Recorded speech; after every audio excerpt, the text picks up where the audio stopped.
All right, I went on Gary's Stickham room last night again. Like I said, I'm interested in trying that. I notice if I just go in there and watch that the conversation is like regular Stickham inanity that's hard to take. In times I get involved, it can be very interesting though with interesting topics. And Gary is contrary. You're contrary, Gary, and that's good because that generates conversation, Stickham needs, things like that, including artificial extra energies to accomplish that. Especially to break out of the inanity that just sort of covers the small talk that tends to fill uh, when there's no deep thoughts on the table and the conversation surfaces.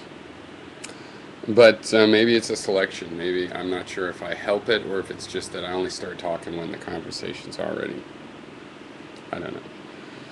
But anyway, I had some good conversation. Then I got mad. I had to leave because, first of all, so we had some good things that we agree about. Okay, and people are curious. Why do I talk to Gary? It's not because of the agreement, but there are some agreements. Okay, but then we get into an area where Gary, insults me for being a breeder, basically, for having had children, which is fine as far as that goes. But the other part is just this incessantly contrary thing. See, this is the thing. I have to admit, I've pegged, and so I'm admitting my bias, Gary as a cynic. He's a unique individual, fine, but there's patterns from cynicism that you see in Gary, okay? I look at the personality, I see the pattern, and then I say, oh, look, it matches cynicism. I'm not trying to project that onto Gary. One thing you see is that a joy of being contrary. So I'm talking about pollution as an example of something else, and Gary's like, well, I don't care about pollution because, if I think that everything on life, it'd be better if there was no life on the planet because then there'd be no suffering, then who cares about pollution? Which it had actually been my point, that the problems of society aren't really problems if there's no humans, or animals rather, to suffer them. So if we're willing to take a go, have some of this suffering, then yeah, we've invented problems and we can invent solutions, and anyway, that's the way I was taking that argument.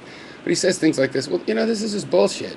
He says it because he's a cynic, wants to sound, I don't do pollution. Yeah, in the hypothetical. But see, that's like Christianity, and hypothetically, if there were angels, how many fit on the head of a pin? Doesn't make sense, but you could still say, well, there's no angels, but what if there were? Well, what if there were? We would try, If it really were, it would be something we could try.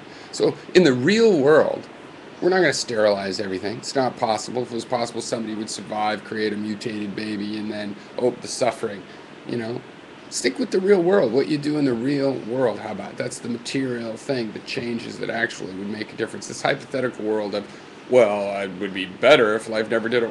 Life evolved. It would be better if life didn't evolve, according to you, but that's all kindergarten talk, fairy tales. Life did evolve. Well, what's better now? Right. That's the question. Now, I don't mind you complaining about my breeding, and I question this as well. I'm an activist. I understand the problems in the world and the idea of bringing children to the world. It's responsibility. I took that responsibility. It may have been something you can blame me for, whatever. But I did not do it because, I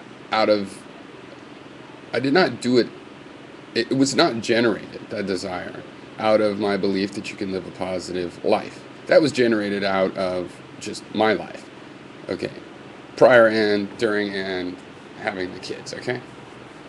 And, you can't say that people that believe life can be positive are to blame for all the procreation and all of the people enduring suffering, because most parents are just cynical bastards, don't think that much. I know my parents, God bless them, I love them, but they're pretty cynical about life in general, and the world being run by idiots. Yeah. They create kids too, so you can't just put it all. It's like, okay, it's a metaphor of how you can't just put it all on the group that is embracing an experience. You can walk up to Vernal Falls in Yosemite, beautiful walk. There's some steps, but they're just cut out of the stone. They're not that level. There's no railing. They lose a couple people, or a person a year or something, at least when I used to live there, a decade ago now. I endorse this trail.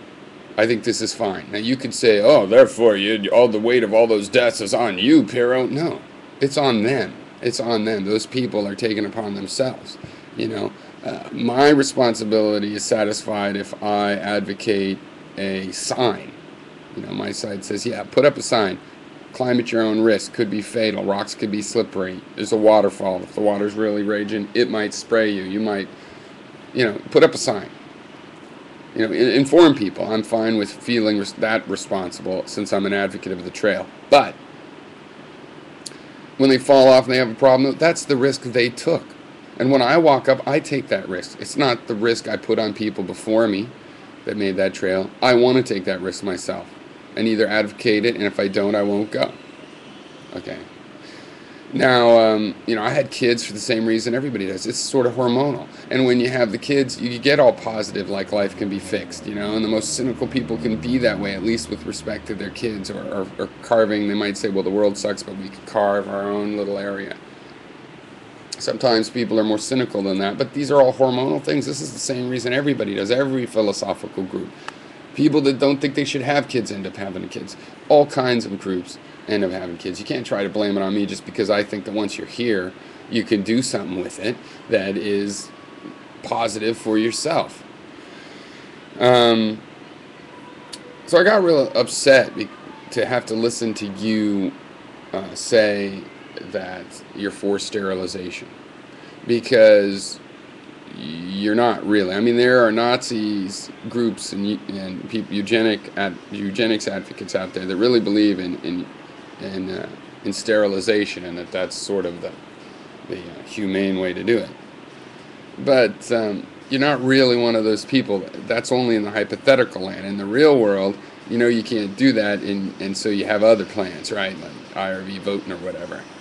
Going to address issues. So let's you and me just talk about that, and because also the thing is, I like that you struggled putting your message out all this time and years and forever, and me too. I always went cable access when it started. I went down there to community college, learned how to use their Amiga character generator and for their satellite TV station and stuff. Into that. Don't let the fact that you have a little audience, make you sell out to that. Like you gotta create these. You got to create these drama events based on personality that's getting everybody excited. I mean, hey, it happens natural enough, right? Or at least with me. Jesus, I just saw a video like 2 years ago talking about objective morality and suffering, just where I'm just starting to get it, and I'm like, I guess you believe in objectivity. It looks like it's based on suffering. See, I enjoy that process, learning that. Okay, but I know that now, too. I don't need a fucking, excuse my language, 3-minute rant to hear something I know very well. I do you the honor of knowing your position, so you don't have to rant at me. Now, I know I would prefer that if we're going to talk about the philosophical issue of my choice or whatever, allowing myself to have the kids, it's a little bit like a choice to have a cigarette after you're already addicted to cigarettes. Okay, but whatever. You're the one that says it's like an addiction. But that choice of mine or action of mine, you want to judge that. Fine. I prefer you put that a little bit more like it was selfish of you. It was selfish of you, Piero. I consider it irresponsible. And rather than berate me, tell me that, and it's similar with my belief in that life can be positive. Don't put on me all that suffering. For one, I didn't say people should live no matter what. I believe in the right to suicide. I believe that an individual decides for themselves if their life is worth living. Okay, so I am specifically not deciding for other people, so, cut that crap out. Don't try to lay that on me like some sanctimonious blowhard. I'm not responsible for all the suffering in the world. I've worked to stop suffering. The fact that I believe that you can have a life that's a net positive, and that there's kinds of suffering where you take on yourself hard work that hopefully pays off, and sometimes it pays off and sometimes it doesn't. If it doesn't, then you have a net just suffering. But hey, you were willing to, you got the chance, you got to take the chance and risk it, and you can embrace that in the end anyway, and sometimes it does pay off. And in the society, I believe in having this infrastructure where people are supported in trying to lead reasonably exciting lives well. unsafely.